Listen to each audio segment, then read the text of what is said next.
കഴിഞ്ഞ കുറേ ദിവസമായിട്ട് സിനിമാ മേഖലയിലെ നടന്മാരെക്കുറിച്ചും സംവിധായകരെക്കുറിച്ചും പല ടെക്നീഷ്യന്മാരെക്കുറിച്ചുമൊക്കെ വലിയ ലൈംഗിക ആരോപണങ്ങൾ വരികയും കേരള പോലീസ് ജാമ്യമില്ലാത്ത വകുപ്പുകൾ ചുമത്തി ആ ലൈംഗിക ആരോപണത്തിന്റെ പരാതിയുടെ അടിസ്ഥാനത്തിൽ പലർക്കെതിരെയും കേസ് രജിസ്റ്റർ ചെയ്തിട്ടുണ്ട്. തുടർ നടപടികൾ ആരംഭിച്ചിട്ടുണ്ട്. ഒരു പ്രത്യേക വിങ്ങിനെ തന്നെ സംസ്ഥാന സർക്കാർ ഈ കേസുകൾ അന്വേഷിക്കാൻ വേണ്ടിയിട്ട് പൂങ്കുഴലി, അജിത ബീഗം അങ്ങനെയുള്ള കുറച്ച് പ്രഗത്ഭരായിട്ടുള്ള പോലീസ് ഉദ്യോഗസ്ഥന്മാരെ ചേർത്തുകൊണ്ട് ഒരു പ്രത്യേക സ്ക്വാഡ്, സ്പെഷ്യൽ ഇൻവെസ്റ്റിഗേഷൻ ടീം രൂപീകരിച്ച് അന്വേഷണം മുന്നോട്ട് പോവുകയാണ്. അതിന്റെ ഏറ്റവും ലേറ്റസ്റ്റ് ആയിട്ട് ഒരു ആരോപണം വന്നിരിക്കുന്നത് ഇന്നലെ നടൻ നിവിൻ പോളിക്കെതിരെയാണ്. നിവിൻ പോളിയും മറ്റ് 5 പേരും ചേർന്നിട്ട് തന്നെ ലൈംഗികമായിട്ട് ഉപദ്രവിച്ചു എന്ന് പറഞ്ഞിട്ട് ദുബായിൽ വെച്ച് അത്തരത്തിലൊരു ഉപദ്രവം ഉണ്ടായി എന്ന് ചൂണ്ടിക്കാണിച്ചുകൊണ്ട് ഇവിടെ കേരളത്തിലെ ഊന്നുകൽ പോലീസിന് ഒരു യുവതി, ഇടുക്കി സ്വദേശിനിയായിട്ടുള്ള ഒരു യുവതി ഒരു പരാതി നൽകി.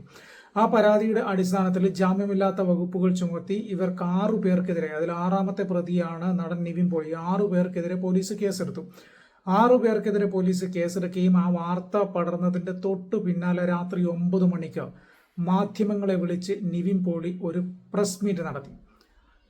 ഇപ്പോൾ എന്താണ് അതിനെക്കുറിച്ച് സംസാരിക്കാന്ന് ചോദിച്ചു കഴിഞ്ഞാൽ, ഇത്രയും ആളുകൾക്കെതിരെ ലൈംഗിക ആരോപണം വരികയും പരാതിയുടെ അടിസ്ഥാനത്തിൽ കേസെടുക്കുകയും ഒക്കെ ചെയ്തപ്പോൾ ചങ്കൂറ്റത്തോടെ മാധ്യമങ്ങൾക്ക് മുന്നിൽ അയാൾ തെറ്റ് ചെയ്തിട്ടുണ്ടോ തെറ്റ് ചെയ്തിട്ടില്ലയോ എന്നുള്ള നിയമം ആണ്, കോടതിയാണ് അത് തെളിയിക്കേണ്ടത്. അതിനു മുന്നേ ചങ്കൂറ്റത്തോടെ എനിക്ക് 100% എൻ്റെ ഭാഗത്താണ് ന്യായം എന്ന് കരുതി അത് കൃത്യമായിട്ട് മാധ്യമങ്ങൾക്ക് മുന്നിൽ അത് പറയാൻ ധൈര്യപ്പെട്ട ഒരേ ഒരാൾ അത് നിവിൻ പോളി മാത്രമേ ഉള്ളൂ. ഒരു പൊളിറ്റിക്കൽ ലൈൻ ഉണ്ട് അതിനകത്ത്. കാരണം സാധാരണ പൊളിറ്റീഷ്യന്മാരാണ് അവർക്കെതിരെ ആരോപണങ്ങൾ വന്നു കഴിഞ്ഞാൽ ആരോപണങ്ങളിൽ നിന്ന് ഒളിച്ചോടാതെ കൃത്യമായിട്ട് മാധ്യമങ്ങൾക്ക് മുന്നിൽ വന്നിട്ട് അതിനെ ഡിഫെൻഡ് ചെയ്തുകൊണ്ട് സംസാരിക്കാറുള്ളത്. ഇവിടെ ഒരു പൊളിറ്റിക്കൽ ലൈൻ തന്നെയാണ് നിവിൻ പോളി എടുത്തിട്ടുള്ളത്. അതിനെ അപ്രീഷിയേറ്റ് ചെയ്യുന്നു. അയാൾ ഇതിൽ കുറ്റം ചെയ്തിട്ടുണ്ടോ ചെയ്തിട്ടില്ലോ എന്നുള്ളതൊക്കെ പിന്നീട് കേസിന്റെ വഴിയെ അത് കോടതിയാണ് തീരുമാനിക്കേണ്ടത്. അപ്പോൾ ഇന്നലെ നിവിൻ പോളി മാധ്യമങ്ങൾക്ക് മുന്നിൽ സംസാരിച്ചതിന്റെ കുറച്ച് ഭാഗങ്ങൾ, എനിക്ക് വേണ്ടി സംസാരിക്കാൻ ഞാൻ മാത്രമേ ഉള്ളൂ, അതുകൊണ്ട് സംസാരിച്ചേ പറ്റൂ, നിങ്ങൾക്ക് ഉചിതം എന്ന പോലെ വാർത്ത കൊടുക്കാം, പക്ഷെ നാളെ ഇത് സത്യം അല്ലെന്ന് തെളിഞ്ഞാൽ എൻ്റെ കൂടെ നിൽക്കണം.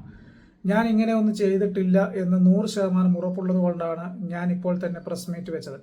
ഇങ്ങനെ ഫേക്ക് അലിഗേഷൻ വന്നു കഴിഞ്ഞാൽ ഇവിടെ എല്ലാവർക്കും ജീവിക്കണമല്ലോ. നാളെ ആർക്കെതിരെയും വരാം. മുന്നേയും ഇങ്ങനെ ഫേക്ക് അലിഗേഷൻ ആണുങ്ങൾക്കെതിരെ വന്നിട്ടുണ്ട്. എല്ലാവർക്കും വേണ്ടിയാണ് ഞാൻ സംസാരിക്കുന്നത്.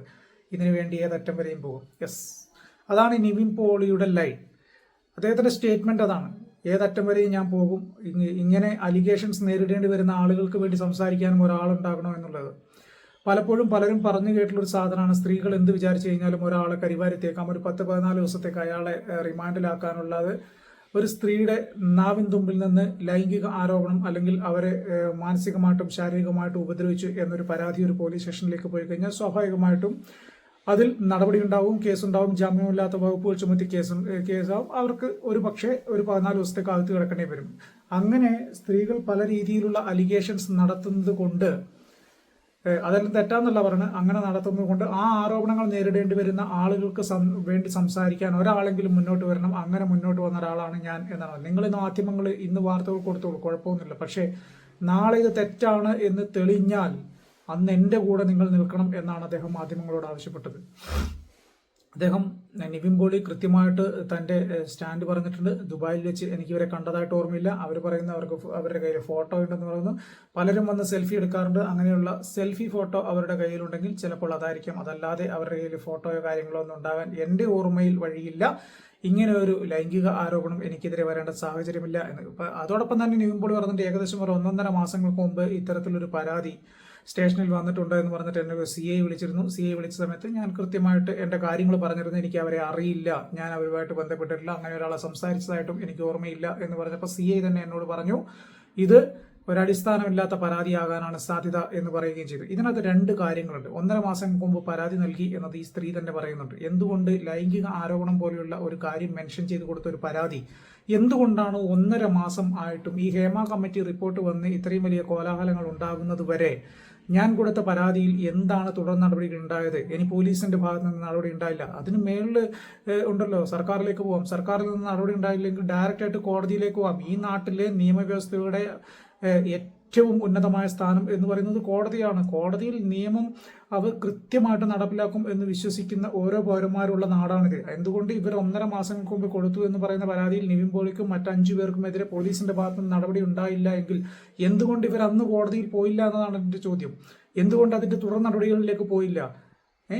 ആ തുടർ നടപടികളിലേക്ക് പോകാതെ ഇപ്പോൾ ഇത്രയും ചർച്ചയായിട്ട് ഇത്രയും വലിയ ആരോപണങ്ങൾ പലർക്കുമെതിരെ വരുന്നു, കേസുകൾ വരുന്നു, സ്പെഷ്യൽ ഇൻവെസ്റ്റിഗേഷൻ ടീം അന്വേഷണമായിട്ട് വരുന്നു. ഈ ഒരു സാഹചര്യത്തിൽ കേസ് കൊണ്ടേ കൊടുക്കുമ്പോഴാണ് നിവിൻ പോളി പറയുന്നത് ഇതൊരു വ്യാജ പരാതിയാണ് എന്നുള്ളത്. അറിയില്ല നമുക്ക് ഇതിൽ എന്താണ് സത്യാവസ്ഥ എന്നുള്ളത്. നമുക്ക് കാത്തിരുന്ന് തന്നെ കാണാം. ഇതിൽ കൃത്യമായിട്ടുള്ള അന്വേഷണം നടന്നു. എന്തായാലും ഇപ്പോൾ ഇങ്ങനെ ഒരു വീഡിയോ ചെയ്യാൻ കാരണം നിവിൻ പോളി ഇന്നലെ എടുത്ത സ്റ്റേറ്റ്മെന്റ് അല്ലെങ്കിൽ ഇന്നലെ എടുത്ത അദ്ദേഹത്തിന്റെ സ്റ്റാൻഡ്, ആ സ്റ്റാൻഡിന് ഒരു സല്യൂട്ട് കൊടുക്കണം. കാരണം ഇത്രയും വലിയ ആരോപണങ്ങൾ വരുമ്പോൾ മീഡിയയെ മുഴുവൻ വിളിച്ചിരുത്തി തനിക്ക് പറയാനുള്ള കാര്യങ്ങൾ കൃത്യമായിട്ട് പറഞ്ഞു. അതിലൊരു പൊളിറ്റിക്കൽ ലൈനുണ്ട്. ആ പൊളിറ്റിക്കൽ ലൈനിനെ ഞാൻ അപ്രീഷിയേറ്റ് ചെയ്യുന്നു എന്ന് പറയാൻ വേണ്ടി മാത്രമാണ് ഇപ്പോൾ വന്നിരിക്കുന്നത്. താങ്ക്